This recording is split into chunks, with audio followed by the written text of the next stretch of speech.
Meus irmãos, Pai do Senhor a todos. Pode perguntar, porque hoje eu tenho ajuda dos universitários. Qualquer coisa eu passo a bola aqui. Bom, antes da gente começar, eu tinha preparado uma outra introdução, mas que está na mesma linha que o pastor, só que ele foi muito mais bem-humorado que eu, né? Para não começar direto na revista, eu queria ler só um trechinho da palavra do Senhor. 1 Pedro, capítulo 3, versículos de 13 a 16. Diz assim: Ora, quem há de maltratá-los se vocês forem zelosos da prática do bem? Mas mesmo que venham a sofrer por causa da justiça, vocês são bem-aventurados. Não tenham medo das ameaças, nem fiquem angustiados. Pelo contrário, santifiquem a Cristo como Senhor no seu coração, estando sempre preparados para responder a todo aquele que pedir a razão da esperança que vocês têm. Mas façam isso com mansidão e temor, com boa consciência, de modo que naquilo que falarem mal de vocês, fiquem envergonhados esses que difamam a boa conduta que vocês têm em Cristo. Amém.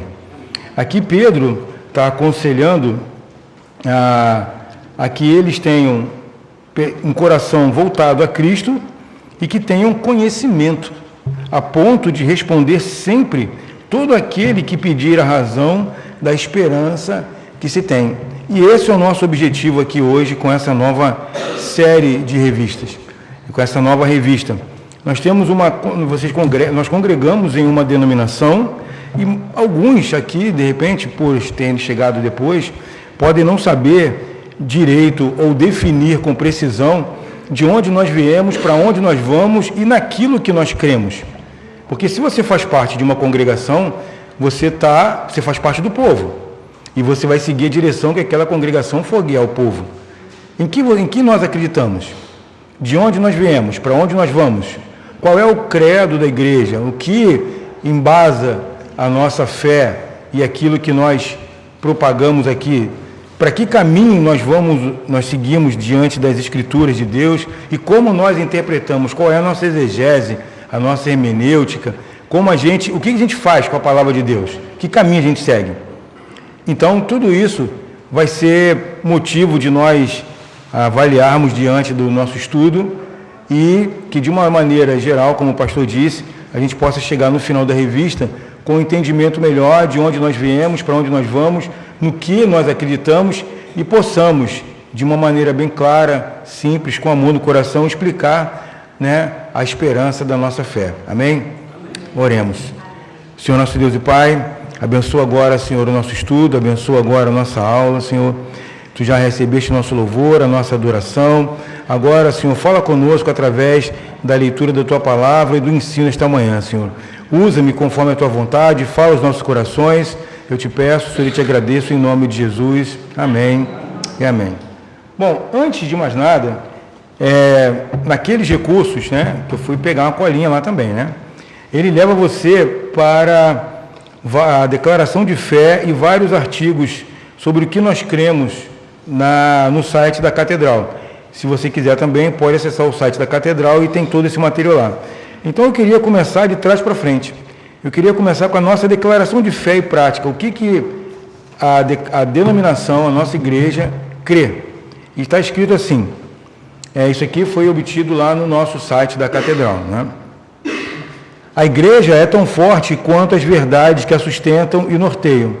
Por isso, nós, da Aliança das Igrejas Cristãs de Nova Vida, procuramos definir e defender as verdades que nos identificam como uma denominação de linha evangélica, reformada, continuista. No centro da nossa confissão está o Evangelho de Jesus Cristo, a verdade gloriosa que Jesus Cristo morreu e ressuscitou para que pecadores fossem reconciliados com Deus. O Evangelho é a nossa paixão principal e a força motriz da nossa pregação, adoração, comunhão e missão. A partir desse centro doutrinário, também defendemos a visão reformada da salvação, as doutrinas da graça, que nós já estudamos aqui, depois nós vamos voltar a falar nela. A justificação pela graça mediante a fé somente e a convicção da autoridade inspirada e inerrante das Escrituras Sagradas. Apesar dessa concordância com os temas centrais da Reforma Protestante, divergimos de algumas tradições reformadas, a saber, o pedobatismo, o cessacionismo, crença de que alguns do dom do Espírito cessaram após a geração apostólica, e certos modelos de governo eclesiástico, presbiteriano e congregacional. Em suma, desejamos que todas as nossas convicções e definições doutrinárias inspirem uma paixão pela igreja local. Cremos que as igrejas locais, fiéis e saudáveis, são o meio principal para o cumprimento da grande comissão, além de servirem para a edificação dos crentes em santidade, sua capacitação para o serviço e o testemunho eficaz da graça salvadora de Deus. Amém. Essa é a declaração de fé da Igreja Cristã Nova Vida. E nós temos alguns termos aqui que a gente gostaria, nós vamos acabar tocando e esclarecendo. Pedobatismo, credobatismo, cessacionismo,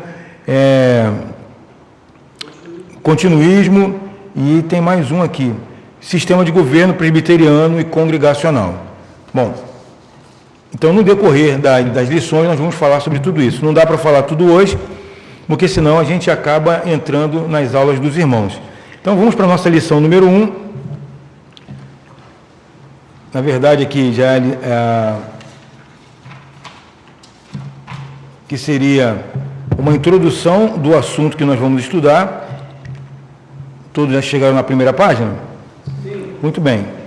Então ele começa aqui falando, eu vou adiantar só um pedacinho. Na parte que ele fala da denominação pentecostal reformada, ele fala, essas duas tradições fundamentam a espiritualidade e teologia da Igreja Cristã Nova Vida. E ele vai falar de que duas? Essas duas que ele vai explicar aqui agora. Quais são? O pentecostalismo. O que é o pentecostalismo? O pentecostalismo é uma das maiores expressões da fé evangélica. Sua vertente moderna nasceu em 1906, no que é conhecido como o avivamento da Rua Azusa, um logradouro, né, uma localidade pequena de uma rua, né, uma localidade de uma pequena igreja situada em Los Angeles, Estados Unidos, onde William Seymour liderou reuniões de oração e despertamento espiritual que culminaram no envio de missionários, como a Agegar, avô materno do bispo Walter McAllister, por todo o mundo. O fervor missionário pentecostal se alastrou por toda a América, chegando ao Brasil no início do século XX e arrebatando milhares de seguidores que chegaram a Cristo através do movimento do Espírito Santo, que impulsionou os pentecostais em perseverante evangelização por muitos anos. Essa é a introdução do pentecostalismo. Obviamente que o movimento pentecostal não se resume a esse parágrafo. Ele colocou aqui de uma maneira bem sintetizada, bem reduzida. Por que ele fez questão de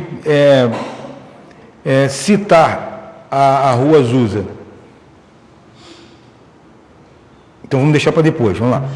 O movimento reformado, com origens que remontam a mais de 500 anos, teve vários desdobramentos, mas as doutrinas da graça, desenvolvida por, entre outros, o teólogo e pastor João Calvino, na cidade de Genebra, Suíça, no século XVI, foram a espinha dorsal da visão reformada de salvação. Essa compreensão, também conhecida como calvinismo, tem experimentado um crescimento nos últimos anos em todo o mundo. Na Assembleia Geral da Comunhão Reformada Mundial, em 2015, foi constatado que um dos 3 países que mais mostram crescimento extraordinário nas doutrinas da graça é o Brasil. Muito bem. Então, vamos dar uma parada aqui e vamos fazer um retrospecto de tudo que a gente leu, esmiuçando um pouquinho, mas desde lá do tempo de Pentecostes. Né? A gente falou de alguns termos aqui, pentecostal, evangélico. Vamos tentar entender isso aqui. Né? Ou então esclarecer melhor, definir melhor. Como é que a igreja começou? Quando a igreja de Cristo começou, tinha pentecostal, metodista, reformado, presbiteriano, Nova Vida, católico? Tinha? Sim ou não? Não. Foi uma origem só. Qual foi? Vocês lembram? Semana passada a gente estava falando um negócio aqui, língua, desceu, tremeu tudo, né? Basicamente a igreja nasceu no dia de Pentecostes, né? Foi um marco. né? Os apóstolos foram cheios do Espírito Santo e a partir dali eles começaram a sair, evangelizar e propagar a palavra de Cristo, o Evangelho, para todo lugar. A igreja cresce, é perseguida, até que um imperador romano faz do cristianismo a religião oficial de Roma. E aí a gente passa a ter o quê? A igreja católica, o pastor falou disso aqui algumas semanas atrás, católico no sentido de uma palavra que significa universal. Por quê? Ele estava pegando ali todos aqueles povos, de todas aquelas regiões que estavam ali sob o domínio romano, né? Então, a igreja católica, apostólica, texto, né, a gente entende a origem dos apóstolos, romana. Se o império fosse otomano, seria apostólica otomana, mas como era romana, então, né, isso é autoexplicativo. Muito bem. Então, a origem, uma só, a igreja católica. Até então, ninguém falou de dogma, de santo, nada. Mas o tempo foi passando. A igreja foi crescendo e absorvendo várias outras doutrinas que não eram dos apóstolos. Até que a gente chega na Idade Média, século XVI, e o Martinho Lutero, nosso querido Martinho Lutero, revoltado com essa situação toda, vai lá, faz as suas 95 teses e causa um racha na Igreja Católica. E aí surge o protestantismo, que ia de encontro a toda aquela opulência, o poder e todos os desmandos, os desvios que a Igreja tinha se deixado levar e querendo trazer de volta o povo para a essência da doutrina apostólica. Então, a gente estabelece ali os 5 solas, que nós também já estudamos aqui, né? Sola gratia, sola fé, sola escritura, solo Cristo e soli Deo glória. E com isso, ele vai estabelece a primeira doutrina protestante. Mas, apesar disso, né, nós somos homens, a gente tem uma grande habilidade de dificultar aquilo que é fácil, né? Mesmo assim, depois disso, dentro da própria doutrina protestante, surgem outros ramos, né? Calvinismo. Fala, pastor. Então, só para fins de justificar que essa não foi, a reforma não foi o primeiro movimento de divisão da igreja. Já tinha acontecido em 1045 lá, a questão... Os huguenotes, a coisa e tal. Não, a questão lá do filioque, Aí, porque assim, um grupo acreditava que o Espírito Santo procedia só do Pai, o outro grupo defendia que procedia do Pai e do Filho, e por causa disso, a igreja se dividiu em igreja ocidental e igreja oriental. Aí, por isso que surgiu a igreja ortodoxa e a igreja católica romana. E essa foi a primeira divisão. Eu só não estou entrando muito para não, né, para não abrir muito. Até porque, né, não sei porquê, mas então, acho que o culto vai terminar rápido hoje. Ai, meu Deus, me ajuda a superar a tentação. Vencer a carne, literalmente, né? Literalmente. Então, voltando à história da igreja, por que a gente está fazendo isso? De novo, para a gente lembrar das nossas raízes, não é? Nós não somos uma igreja solta que veio para o Brasil porque alguém um dia lá achou, não, vai lá, evangeliza o Brasil. Existe toda uma trajetória que justifica a nossa existência aqui no momento. E essas raízes estão lá atrás e a gente tem que saber, para a gente poder explicar a razão da nossa fé, né?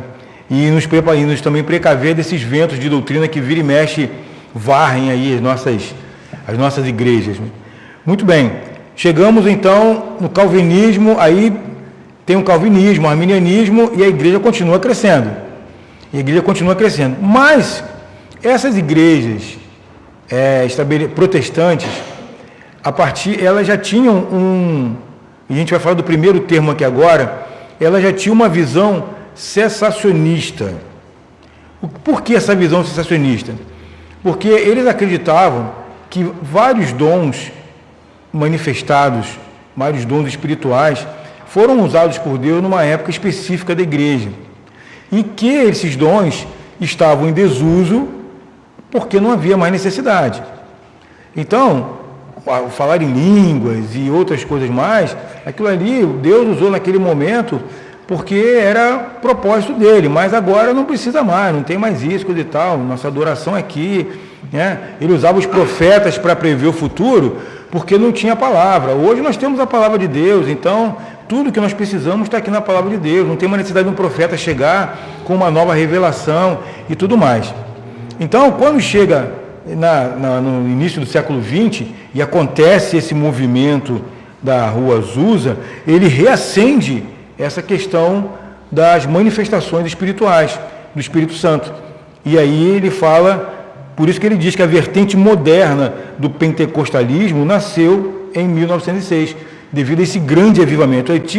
Se nós procurarmos os livros de história, nós vamos ver que houve, né, em outra oportunidade, mais avivamento. Mas esse aqui foi caracterizado devido à sua magnitude, à sua grandeza, e como ele impulsionou muita gente a sair levando a palavra de Deus, e isso foi uma coisa assim muito grande. Então ele é considerado a vertente moderna, o marco, né, desse avivamento do Espírito Santo nessa época moderna. E aí o que acontece? Você tem de um lado um movimento reformado ligado às doutrinas da graça, que é um movimento que busca o rigor da palavra, pregar a palavra de uma maneira expositiva, explicando a palavra e trazendo da palavra a revelação. E você então agora tem um movimento no início do século XX que se voltado para as manifestações espirituais, que na maioria para o cerne do movimento reformado não necessaria mais, não precisaria mais existir. E de outro lado você tem esse movimento pentecostal que está se espalhando pelo mundo. Normalmente existem diferenças teológicas que afastavam essas duas correntes. Por isso que muita gente estranha quando você diz assim, olha, a minha igreja é uma igreja pentecostal reformada. Aí você diz, mas como pode uma igreja reformada ser pentecostal? Se a maioria das igrejas reformadas é cessacionista. Então as igrejas cessacionistas são igrejas tradicionais, como a gente conhece aqui no Brasil, né? Igrejas que não têm o uso, o costume, não incentivam, não buscam as manifestações dos dons espirituais, né? É uma linha que vem desde o início lá da Reforma Protestante. Então, o que está acontecendo? Mas, por outro lado, você tem, na maioria do movimento protestante, o próprio William Seymour era um pastor quase que itinerante, não era um homem formado, e a exegese e a hermenêutica dele era inspirada pelo Espírito. Era inspirada pelo Espírito. E a gente vê muitos pregadores hoje inspirados pelo Espírito, que pregam uma mensagem, e eu não estou falando contra ninguém, por favor, tá? Estamos falando de fatos e coisas que acontecem. Então nós vemos pregadores que pegam frases, pegam versículos tirados de um contexto totalmente diferente, mas inspirados, eles pregam aquilo que a palavra de Deus não prega. Então, é possível você ter o rigor, é o que ele diz, é possível você ter o rigor da teologia reformada com o avivamento do Espírito? Sim ou não? Sim. Sim. E é isso que nós estamos esclarecendo aqui, é isso que nós buscamos. Uma igreja... Fala, pastor. Não, eu vou fazer uma pergunta, mas pode concluir sua raciocínio. Você sabe que se depender da pergunta, eu vou passar de volta, né? Então, a ideia é justamente... O bispo Walter foi um dos primeiros a trazer essa dialética entre a fé reformada e o pentecostalismo, justamente porque até então não se havia pensado em alguma coisa desse tipo. Como eu, que sou pentecostal e sou inspirado pelo Espírito Santo, né, vou me ater a regras de exegese hermenêutica para pegar a palavra. Ora, eu estou amarrando o Espírito, estou tirando a liberdade do Espírito, né? A fé, como é que é? A letra mata, né? Eu preciso do vigor do Espírito. Mas será que se o Espírito Santo é o mesmo Espírito que inspirou os escritores da palavra, ele vai se contradizer alguns séculos depois? Seria quase a mesma coisa dizer que a Bíblia muda, né? Então o Espírito foi lá em Moisés, falou, Moisés, escreve assim, olha, agora Pedro, escreve essa carta lá para o pessoal lá que eles estão precisando de uma instrução. Aí agora o Espírito vem assim, olha, pega aquele pedacinho de Pedro ali, mas agora a mensagem que eu quero passar não é aquela de Pedro não, eu quero passar outra, mas a gente vai usar aquela mesma palavra ali. Isso para mim é meio confuso, né? Pergunta, pastor, senão eu vou embora. É o seguinte, é possível que uma pessoa que diz que está sendo inspirada pelo Espírito pregue uma palavra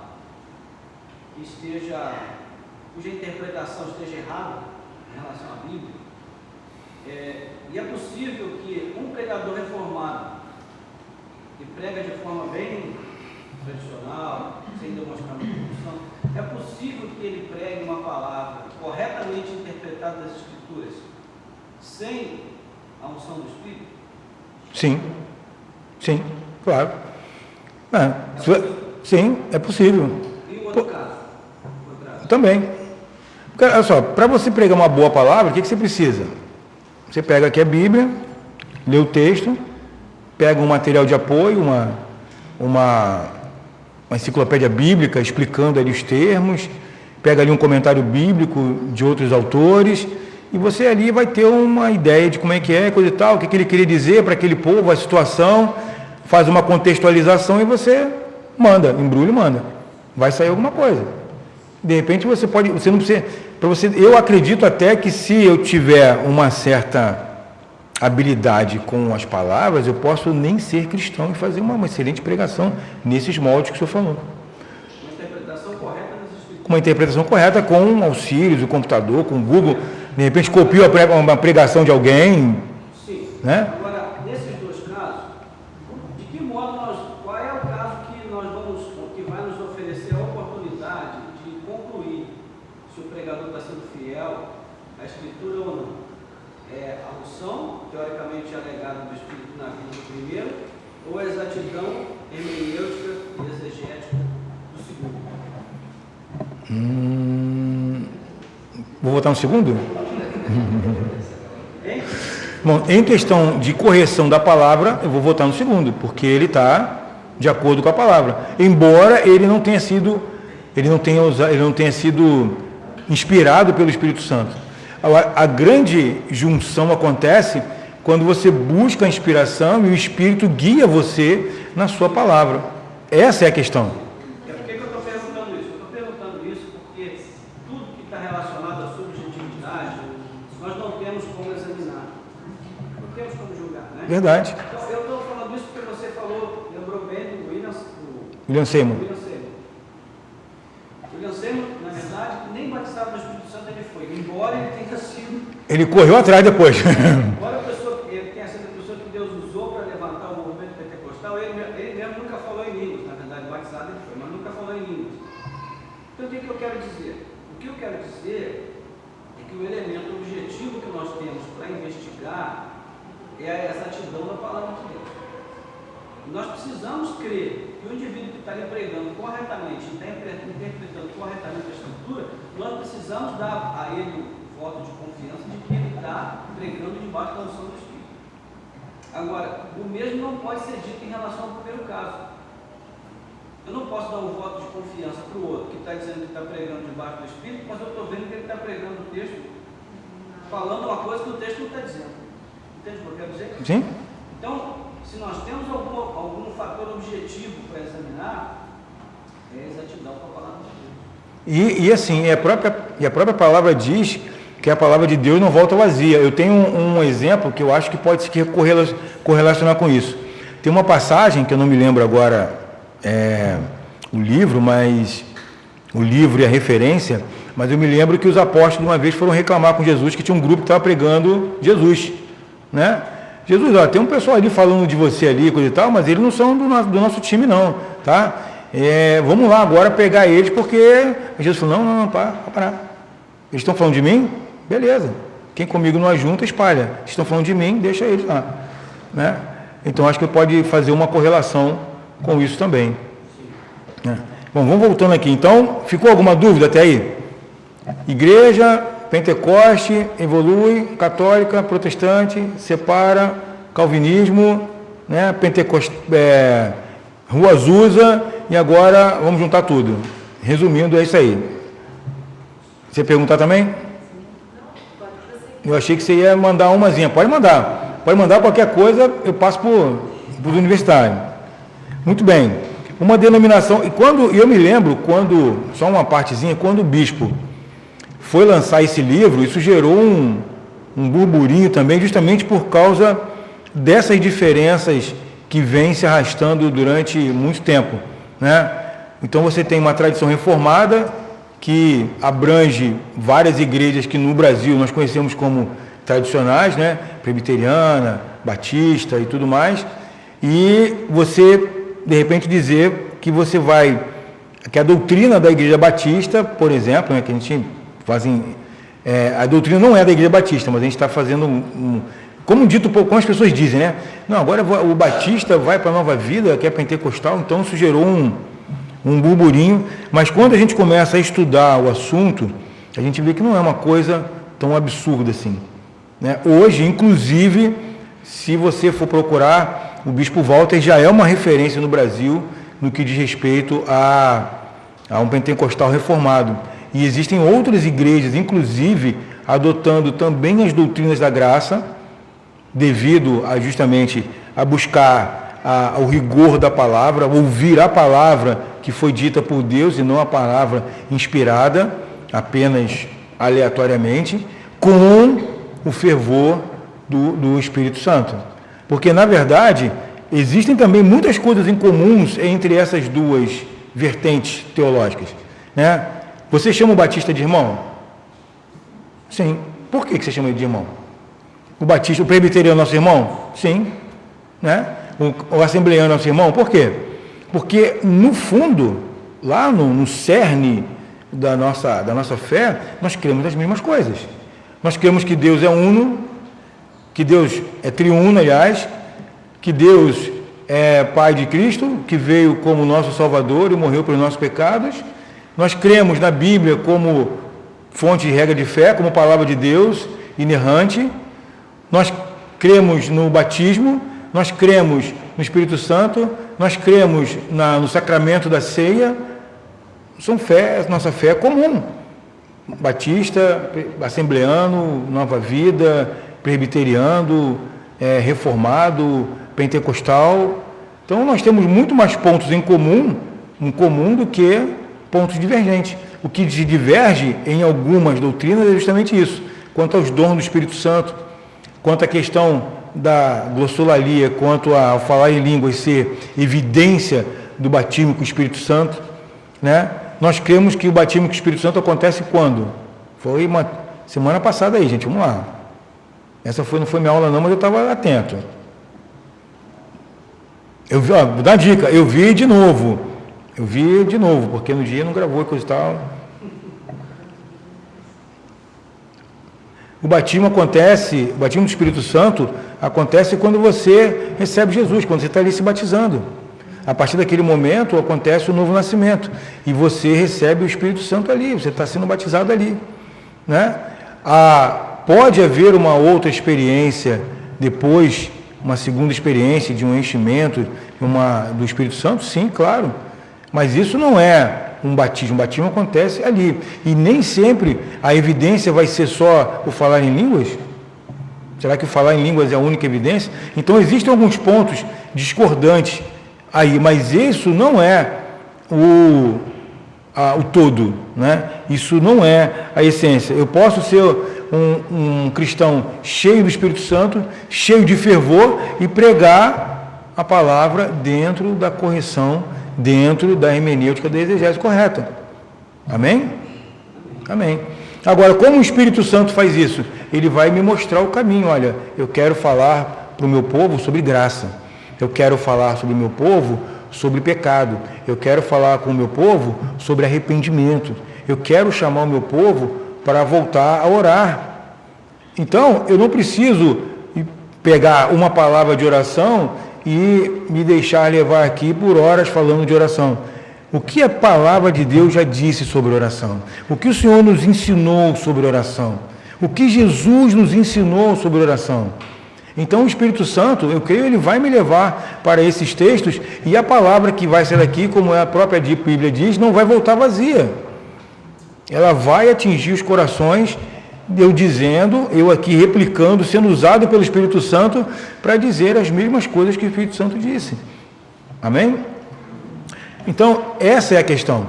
Mas agora, para muitos, isso era uma coisa impossível de se fazer.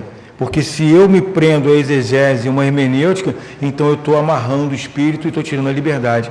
Muitas vezes o pastor, não sei se vocês percebem, às vezes o pastor está pregando, Guilherme está pregando, e juntamente com o texto vem uma explicação, vem uma aplicação, às vezes imediata. Ele está pregando um texto aqui, olha, mas isso aqui também acontece na nossa vida assim, assim, assim, assim. Muitas vezes é inspiração. Muitas vezes aquilo ali não estava, foi uma ideia que o Espírito botou na cabeça e no coração do pastor do Guilherme ali naquele momento. Eu me lembro de uma pregação que eu escutei uma vez de um pregador, foi muito abençoado na exposição do texto, e eu pedi a ele, era um advogado inclusive, falava muito bem, eu pedi a ele depois que me enviasse aquela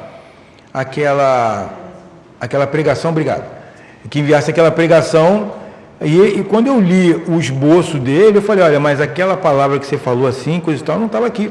Aquela ali foi uma inspiração de Deus durante aquele momento, e era uma coisa que estava totalmente de acordo com tudo que estava sendo dito ali. É possível? É possível. Estou errado? Estou indo bem? Não. Então é isso.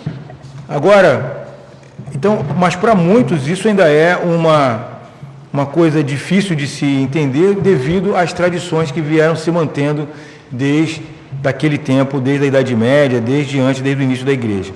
Voltando aqui para a nossa lição, vou ler de novo esse pedacinho aqui. Uma denominação pentecostal reformada. Essas duas tradições fundamentam a espiritualidade e a teologia da Igreja Cristã Nova Vida. Para muitos é algo inconcebível, dadas as diferenças doutrinárias entre o pentecostalismo, aí ele colocou aqui entre parênteses, acentuados pelos excessos promovidos pelos neopentecostais, que já é um outro ramo dos pentecostais, né? E a teologia reformada. Mas ao longo do nosso estudo, vamos analisar a dialética que tem desenvolvido aquilo que podemos chamar de teologia pentecostal reformada. Você se identifica como um pentecostal ou como um reformado? Explique o porquê. Na pentecostal, se nós vamos dar uma ênfase maior à busca do Espírito e às manifestações do Espírito no nosso culto, por exemplo, né? Ou reformado, quando nós estivermos mais voltados para a doutrina da graça, ao rigor da palavra. Você se identifica como? Para você, o que é um pentecostal reformado? São perguntas que a gente pode tentar responder agora. Nós já fizemos uma série sobre isso aqui também. A gente já falou quase tudo, né? Alguém quer se aventurar? Explica para a gente o que é dialética, por favor. Dialética é quando você dialoga com os dois lados, né? É uma conversa, né? É, uma conversa com os dois lados. Quer dizer, eu tanto olho para o pentecostalismo quanto eu olho para a reforma, né? As leis da graça e tudo mais. Muito bem. Então, ninguém vai responder, não? Então, o pentecostal reformado é justamente esse irmão em Cristo que busca estar cheio do Espírito Santo e, ao mesmo tempo, crê nas leis da graça, crê nos 5 pontos e crê na pregação da palavra expositiva, aprendendo, ouvindo o que a palavra tem a dizer. Acho que ficou mais ou menos, né? Quer melhorar, pastor? O que o senhor acha importante, assim, a gente precisa aprender a se posicionar. Nós não podemos viver a vida cristã em cima do muro, entende? Nos omitindo. Não vou falar porque pode criar uma contenda e tal, pode trazer um mal-estar. Ou então, não vou falar porque eu posso estar errado. Né? Então, assim, o que eu percebo é que o evangélico ele tem a tendência de se comportar como aquele aluno que senta lá no final para o professor perguntar ele. Né? As pessoas não gostam de se comprometer, elas não gostam de se expor. Gente, a gente só aprende se expondo. Só aprende esses pontos. Eu fiquei de terça a quinta estudando lá no Rio. Eu sou um dos que mais pergunto. Às vezes eu acerto, mas na maioria das vezes eu erro. Mas eu aprendo. Porque eu pergunto, a minha pergunta vai ser: meu primeiro professor tem que melhorar a pergunta, depois ele vai dar a resposta.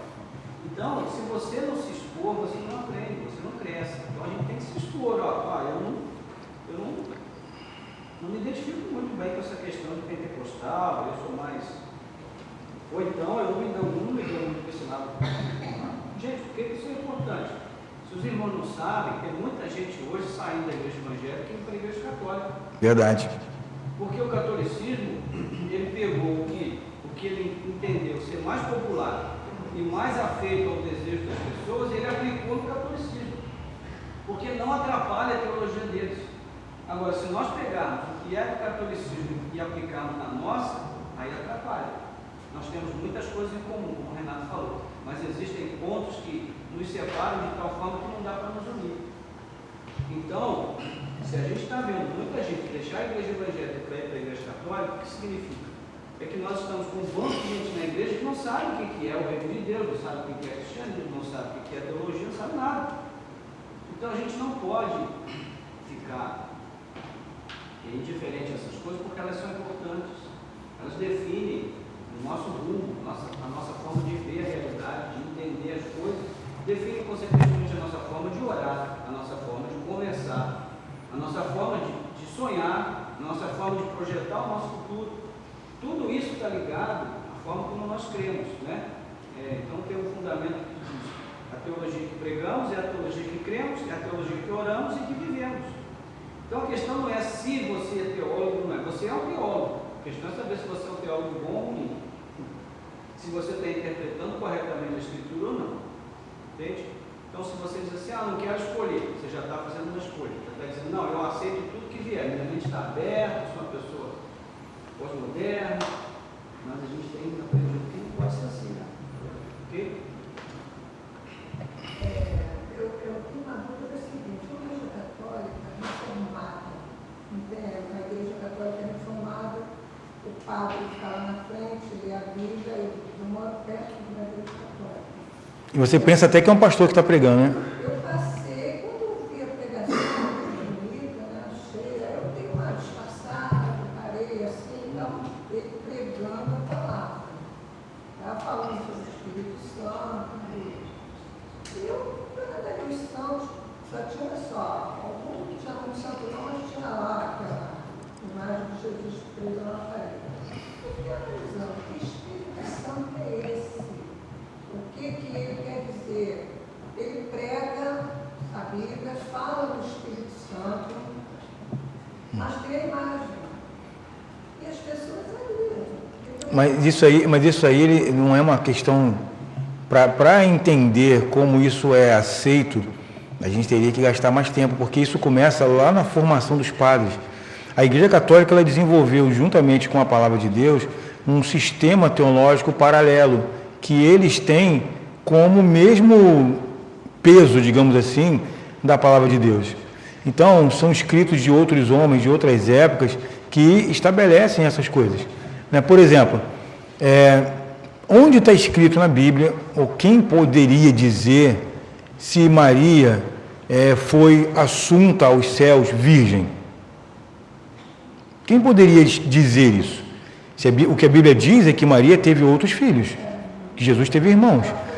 Mas em um dos conselhos da igreja foi estabelecido a ascensão virginal de Maria. A Maria, mãe de Deus, Nossa Senhora, minha não, mas dita Nossa Senhora, eu aprecio Maria como uma mulher de Deus e usada por Deus para trazer o Salvador ao mundo, mas não como intermediadora.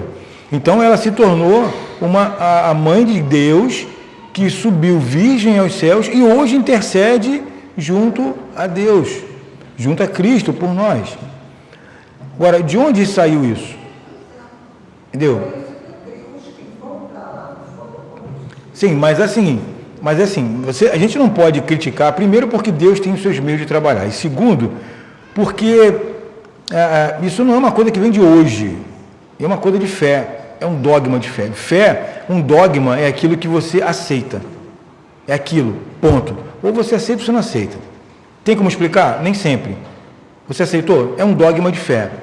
Como assim também é a oração pelos mortos, purgatório, uma porção de outras doutrinas da Igreja Católica, que se a gente for buscar na Bíblia, talvez a gente não encontre um respaldo bíblico para aquilo. Uma das grandes coisas que diferencia o protestantismo foi justamente isso.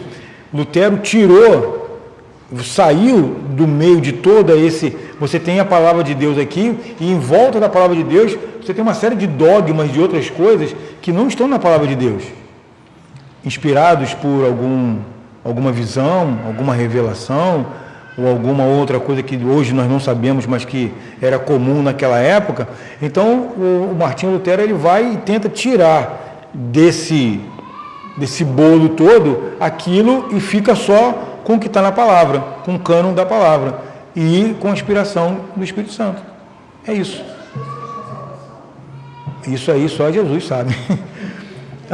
Porque assim, falar de salvação nesses termos é um negócio muito complicado, porque eu acredito, uma vez eu estava escutando o bispo falar num videozinho, e ele falou uma coisa que eu já pensava nisso também em outras épocas, e eu concordo plenamente. A gente vai ter muita surpresa quando chegar lá em cima. Porque tem muitas pessoas aí que de repente vão ser salvas e que não estão necessariamente na igreja cristã, que esteja evangélica, mas que vão ser salvas também. A gente não sabe no que elas acreditam. A gente tem que tomar cuidado com essas coisas, porque a gente caminha numa linha muito tênue entre o conformismo e a maledicência. Né? Então, você não pode se conformar a esses erros teológicos, porque são erros... Achá-los normais, né? Isso aí é heresia. Então, a gente pode criticar a teologia, mas a gente não pode falar mal da pessoa. Então, se o indivíduo está ali crendo que ele vai para o céu, a gente pode tentar ter uma conversa com ele, colocar os pontos divergentes e tentar fazê-lo entender que o nosso ponto de vista talvez seja mais correto na escritura do que o dele, mas a gente não pode estabelecer uma sentença em relação a ele. Se ele vai para o céu, se não vai, isso a gente não pode. Agora, na nossa visão, nós acreditamos que dificilmente ele vá se ele for um indóctrino. O que nós não podemos é determinar se ele vai ou se não vai. Conhecem de uma outra forma. Não, hoje leem, os católicos, os carismáticos leem muito a fundo. E eu mesmo conheço alguns que conhecem a Bíblia até mais do que muitos crentes, porque os crentes também não têm a Bíblia. Tem isso também. É verdade, né? Renato, dentro daquilo que o pastor falou da saída da igreja evangélica para a católica, não é o machismo, mas são coisas que eu já presenciei, assim, as pessoas às vezes acham que se estiverem na ignorância, eles serão perdoados. Só que a palavra de Deus nos diz que nós seremos cobrados pela nossa ignorância, porque está tudo assim, claro e forte para buscarmos o entendimento e aquilo que o Espírito tem para nós. Aí, por quê?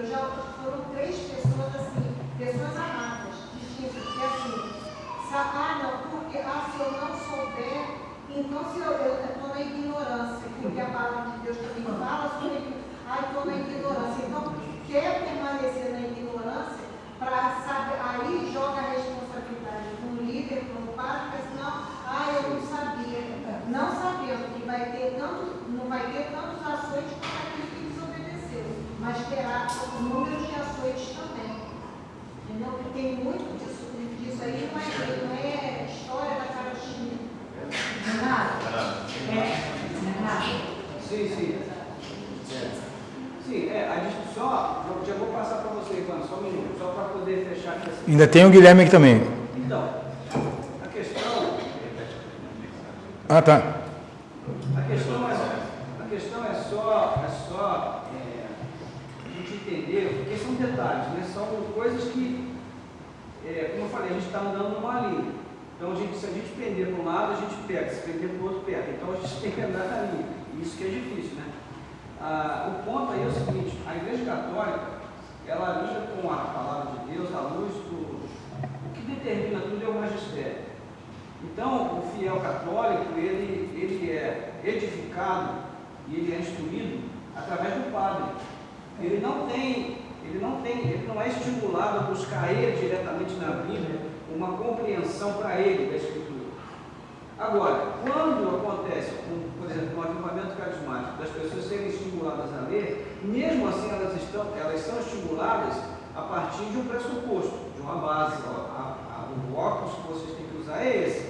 Então, ainda assim, a leitura deles é uma leitura tendenciosa, né? Embora a maioria não saiba disso.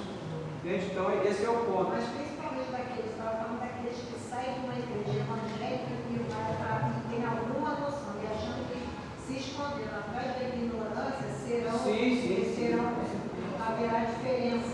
Com certeza. Importante colocar que... Não, pastor, o senhor já respondeu, pastor. Hein? O senhor já respondeu, obrigado. Ah, tá. Sim. É importante colocar que a salvação vem por meio de Cristo, né? A fé em Cristo somente. Então, quando a gente tem uma compreensão errada da Bíblia, uma teologia errada, outras coisas vão se colocando na frente de Cristo. Pode ser que aquela pessoa não confie em Cristo para a salvação. Quando a gente olha para a teologia católica, a gente tem toda a questão dos santos, de Maria, a gente vê católicos que são mais devotos a Maria do que... Verdade, a Jesus, é verdade. Então, será que essa pessoa tem uma confiança em Cristo para a salvação? E aí, de fato, é aquela linha tênue. Pode ser que dentro da Igreja Católica existam pessoas, sim, né, que confiam em Cristo e que vão ser salvas.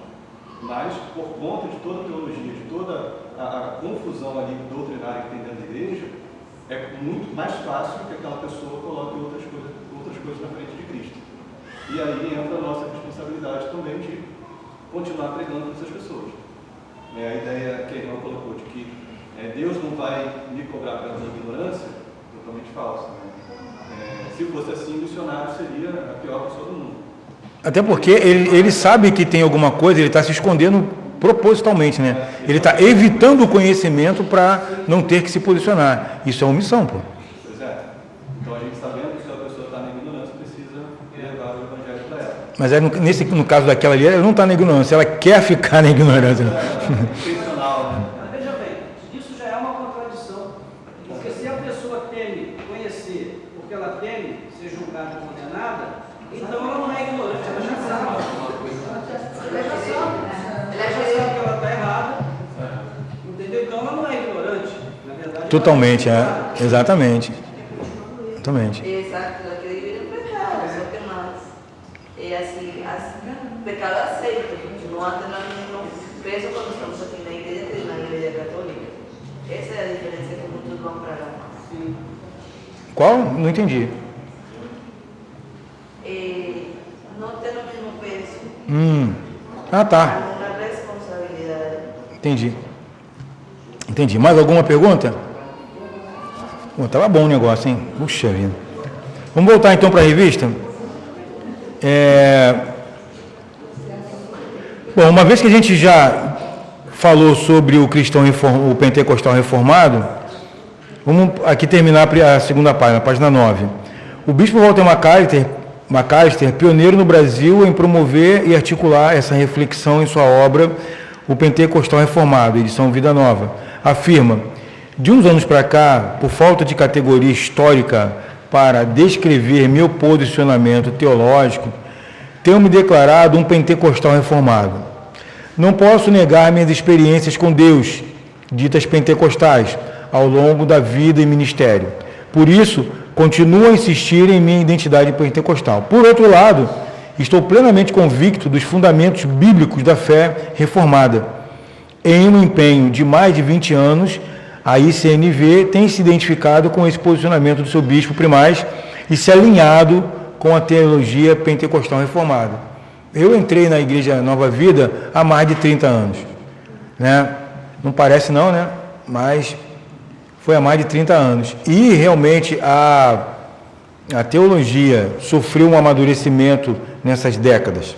A Igreja Nova Vida de 30 anos atrás não é a Nova Vida de hoje, né? Ela amadureceu bastante. E ela tinha vários elementos dessas igrejas pentecostais e algumas igrejas neopentecostais também. E ela amadureceu bastante nesse meio tempo, né? Quais as maiores diferenças doutrinárias entre pentecostais e reformados? A gente já falou de algumas aqui, né?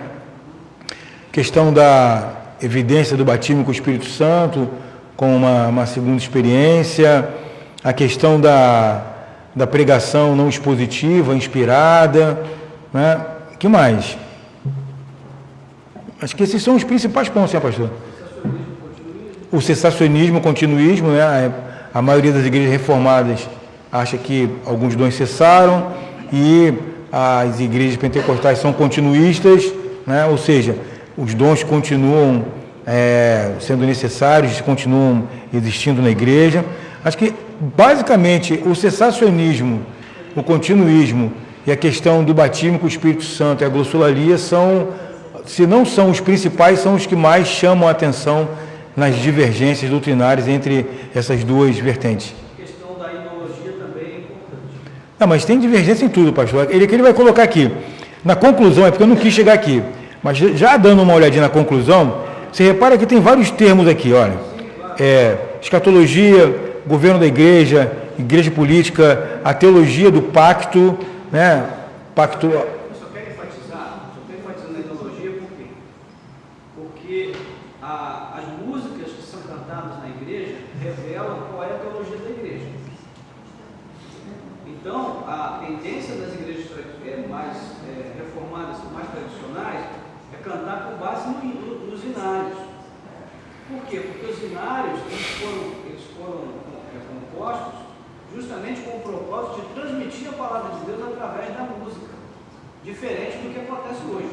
Hoje, a tendência da música evangélica é centrada no homem das pessoas, e centrada na pessoa também, né? A necessidade, quando se fala de Deus, fala do que Deus pode fazer por elas. O meu milagre, meu sonho. Pode fazer aquelas que são mais tradicionais, porque as mais modernas são as que Deus, elas falam do que Deus tem que fazer. Já não é nem o que pode, mas o que tem que fazer. Então, assim, o hino, a ideologia, ela descreve muito da teologia da igreja. Esse item não está aqui. Esse item não está aqui.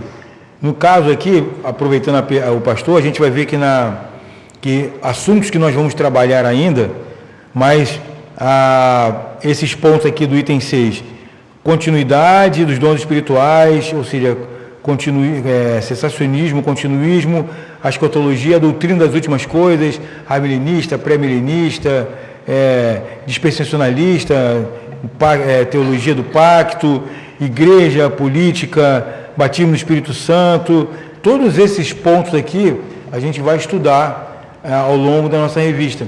E eles são pontos divergentes das doutrinas reformadas e doutrina dessa teologia pentecostal. Para a gente encerrar, vamos aqui nesse último pedacinho, uma junção necessária. A confluência de Azusa com Genebra, da espiritualidade pentecostal com a teologia reformada, tem sido cada vez mais observada como necessária por respeitados teólogos e pregadores. O reverendo Hernandes Dias Lopes, em uma entrevista que teve grande circulação nas mídias sociais, afirmou que a junção da teologia reformada com o fervor pentecostal é algo fenomenal. O teólogo reformado John Hasling é assertivo ao concluir que é provável que os reformados presbiterianos sejam limitados na experiência da realidade, da alegria e da plenitude do Espírito. É provável que aos pentecostais esteja faltando uma compreensão bíblica adequada da obra do Espírito. Assim, uns precisam dos outros e podem se complementar. E aí vem uma pergunta: você se avalia como cristão mais em busca de experiências sobrenaturais ou de compreensão bíblica? Aí uma resposta para cada um. Alguém quer? Compreensão bíblica? Dá uma palhinha aí, pastor. Dá. Por que não os dois, né? Acho que os dois, né? Essa proposta aqui, Exatamente. os dois. Porque a grande verdade, quando a gente estava aqui estudando sobre o Pentecoste, né? Parece que foi há um tempão, mas não foi, né? Uma semana atrás, a gente estava aqui falando exatamente sobre o derramamento do Espírito, o enchimento do Espírito e como a gente precisa do Espírito Santo para ter uma vida espiritual saudável. Quando a gente estava lá estudando Gálatas, a gente viu a obra da carne e do Espírito, a gente chega à compreensão que eu não posso manifestar a obra os dons do Espírito Santo, que eu não posso manifestar como é que é? Os frutos, obrigado, está faltando. A gente vai envelhecendo e começa a faltar as palavras, né? A gente não pode manifestar os frutos do Espírito sem estar cheio do Espírito. Se eu estou ligado na videira verdadeira que é Cristo, usando a metáfora aqui da Bíblia, se Jesus disse que Ele é a videira e nós somos os galhos, nós temos que produzir frutos. Que frutos eu vou produzir? Os frutos do Espírito Santo. O Espírito Santo é a seiva que passa no meio dessa árvore frutífera. Eu preciso manifestar os frutos do Espírito. Se eu estou ligado na videira, eu vou produzir o quê? Abrolhos, espinhos? Não, eu tenho que produzir frutos do Espírito. Como produzir frutos do Espírito se eu não estiver cheio do Espírito? Como me encher do Espírito se eu não buscar estar cheio do Espírito? Isso é uma busca, eu preciso buscá-lo. Oração, as disciplinas espirituais, oração, jejum, estar em comunhão na igreja, aprender, ouvindo a palavra de Deus. Eu preciso disso para me encher do Espírito Santo, né? Preciso de uma boa leitura, preciso louvar a Deus, né, com louvores na minha casa, no meu dia a dia, não me encher das coisas do mundo, porque se deixar, o que acontece nesse mundo corrido que a gente vive, né?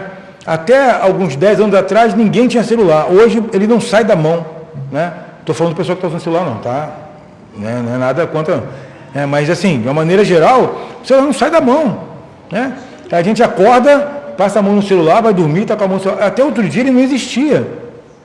E o que a Bíblia diz para a gente, lá na parábola do semeador? Que a gente tem que tomar cuidado com as vicissitudes do mundo, porque senão, aquela palavra, aquela semente que foi semeada, ela é sufocada pelas vicissitudes do mundo. A gente fica no corre-corre, nos afazeres, das coisas que de repente a gente não precisava fazer algum tempo atrás, mas hoje a gente precisa fazer. Eu preciso olhar meu Instagram, eu preciso olhar o meu Facebook, eu preciso olhar... E daqui a pouco, quando eu vejo, já são 10 horas, eu não orei, não dediquei um tempo de meditação, porque eu também tenho família, tenho trabalho, tenho escola, tenho isso, e pronto, acabou, vou dormir. Senhor, obrigado pelo meu dia, guarda minha casa, guarda minha vida, amém, glória a Deus. Senhor, obrigado por mais um dia, e já põe, rapaz, caramba, vacinação, coronavírus, caramba, tenho que tomar vacina, já vou tomar café, e o dia começa. E aí vai. Posso fazer uma pergunta? Pode, claro, não só pode como deve. Eu estava aqui refletindo. Eu gosto. Principalmente quando eu me sinto apoiado. Manda aí. Eu estava aqui refletindo na fala do pastor inicialmente, também na introdução, né, que o irmão pôs para poder falar sobre isso. E fiquei aqui com uma dúvida, na verdade, né, eliminando todas as questões que envolvem discussões, eu queria fazer a minha pergunta é a seguinte. Dentro dessa questão que o pastor falou, que a pessoa pode ter, né, pode não estar falando em línguas, mas está corretamente, através da hermenêutica, exegese, de acordo com os textos bíblicos. E também tem o contrário. E desde quando ele falou isso, eu fiquei aqui refletindo e tal. E depois, né, no decorrer de todo o conteúdo que o irmão tem ministrado, como é que ficaria então as questões dos escribas e os fariseus quando indagavam Jesus a respeito até mesmo pela lei, porque Jesus ali, na verdade, era um evento daquele momento, né? Eles não tinham, tudo bem que é aquilo que eu falei, ignorando todas as discussões teológicas que a gente tem a respeito dos interesses que envolviam politicamente por trás, como é que ficaria isso naquele momento ali? Seria eles uns reformados, por exemplo? Mas fica difícil você fazer essa análise separando uma coisa da outra, porque quando eles iam para Jesus, eles iam na maldade. Eles não iam com a sede. Quer ver um que foi sincero? Nicodemos. Nicodemos foi lá com Jesus conversar a sós, não tinha multidão ali perto dele, não foi um show. E aí ele falou para Nicodemos: importa você nascer de novo. E o papo ali foi um papo teológico. Agora, quando os saduceus, por exemplo, lá em Mateus 22, que eles chegam falando aquela questão da mulher, olha, Moisés falou assim, se casar e morrer, o irmão pega. Se morrer, o outro pega. Morreu todo mundo e vão se encontrar no céu. Ela vai ser mulher de quem? Eles não foram fazer essa pergunta para Jesus com base num esclarecimento sobre o levirato, que era o nome dessa lei. Eles foram para pegar Jesus numa contradição, para acusá-lo.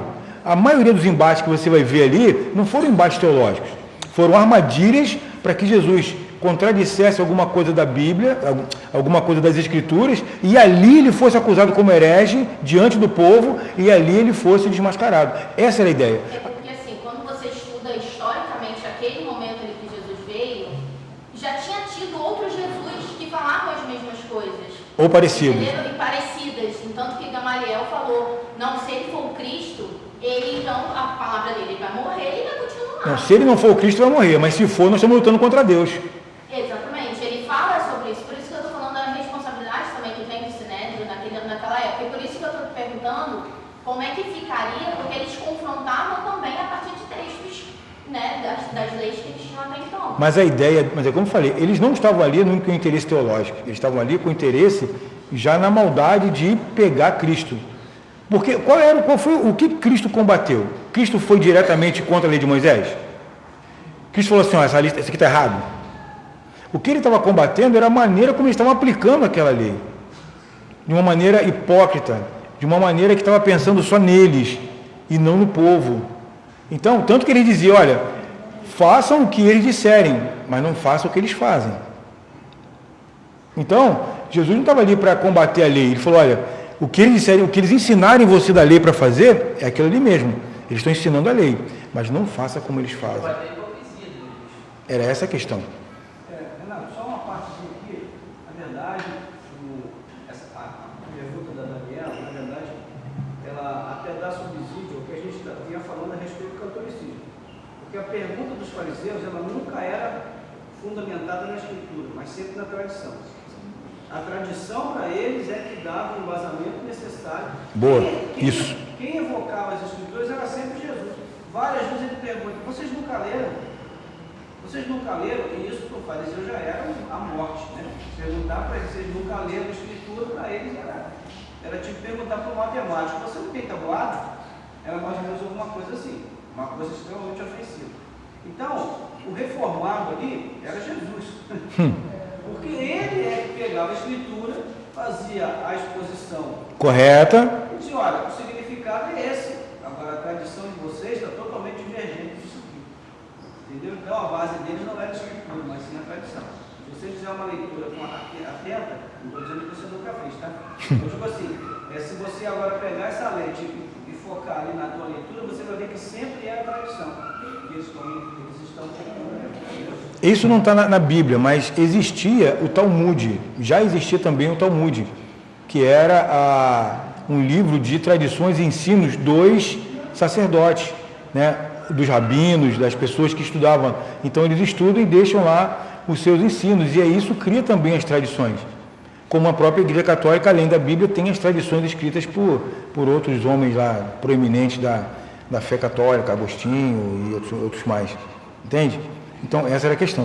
Tem até um livro do mesmo período da de Jesus, um livro que não é bíblico, mas no mesmo contexto, e rola uma confusão ali entre aqueles que estavam seguindo a Cristo e os judeus, etc.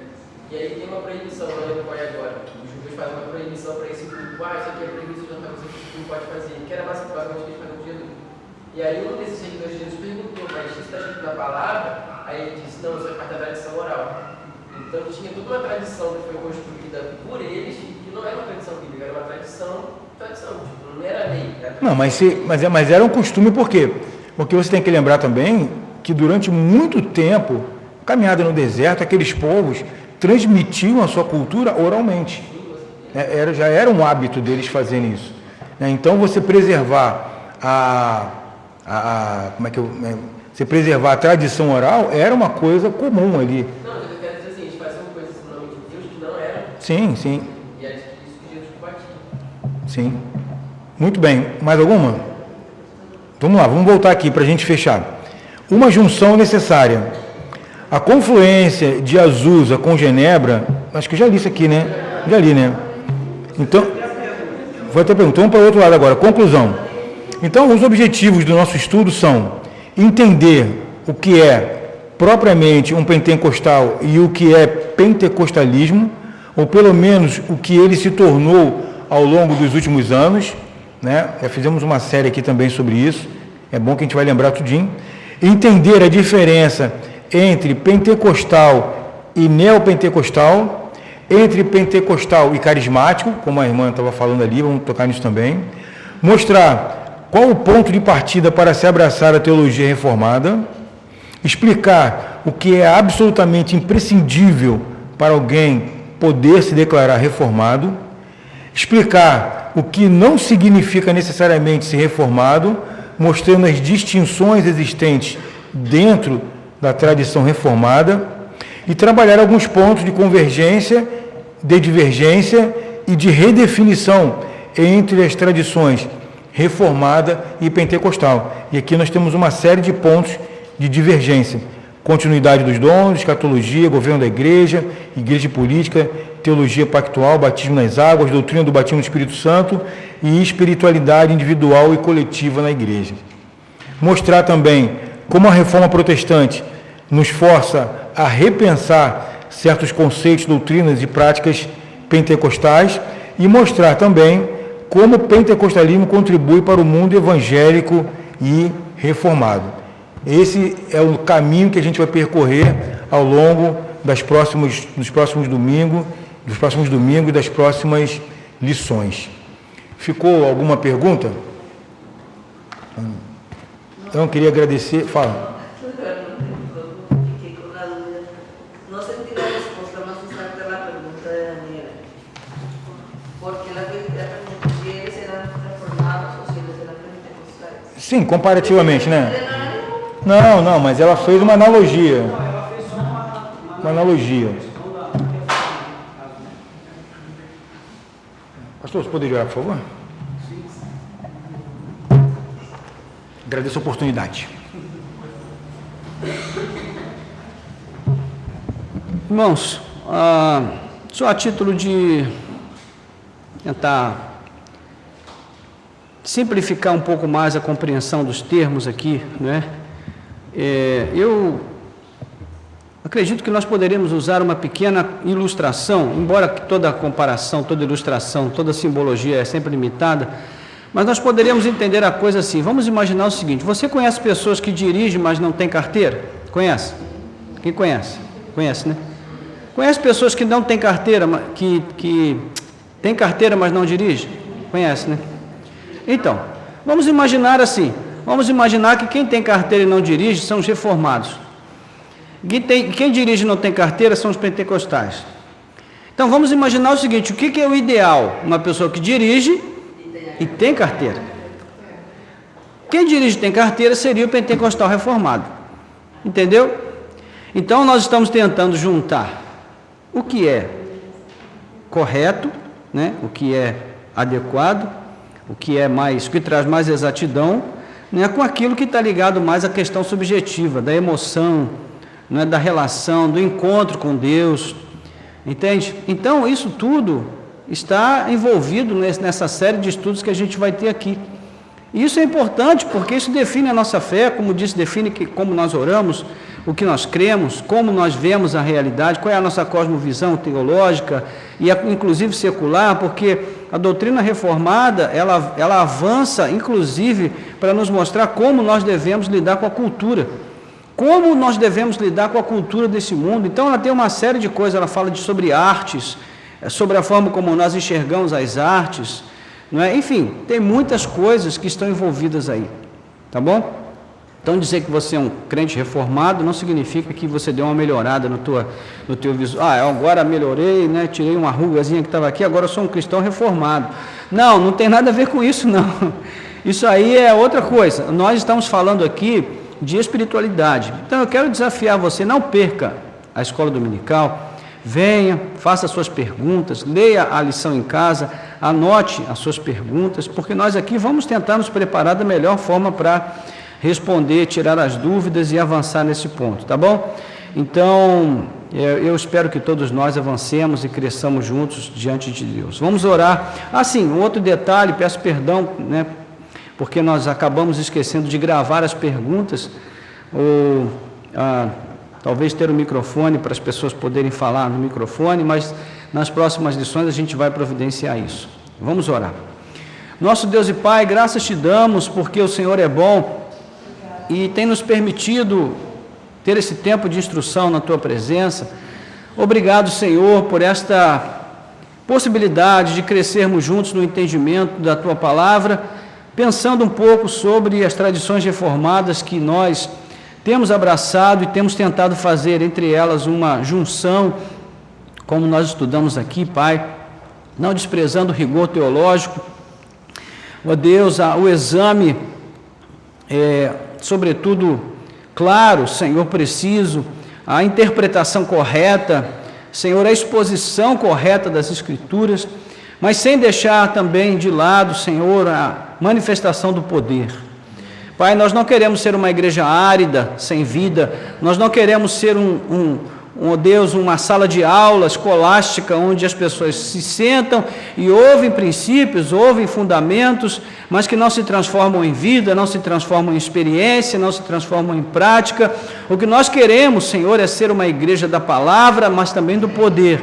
Nós queremos, ó Deus, ver aqui manifestações do Espírito Santo, porque nós cremos que o Espírito Santo continua o mesmo e que ele continua também concedendo dons, assim como concedeu lá no primeiro século. Hoje ele ainda concede os dons espirituais, ó Deus, necessários para o desenvolvimento e o bom andamento da igreja do Senhor. Então, Pai, nós queremos sim ter experiências novas com o Teu Espírito, sermos visitados pela manifestação do Teu poder e da Tua glória, para que a nossa teologia não seja árida, mas frutífera, que ela possa ser uma teologia alegre, Senhor, uma teologia do Espírito, que nos alcance em todos os níveis e em todos os sentidos que nós precisamos para viver, ó Deus, uma relação de intensidade com a revelação da Tua pessoa no nosso coração.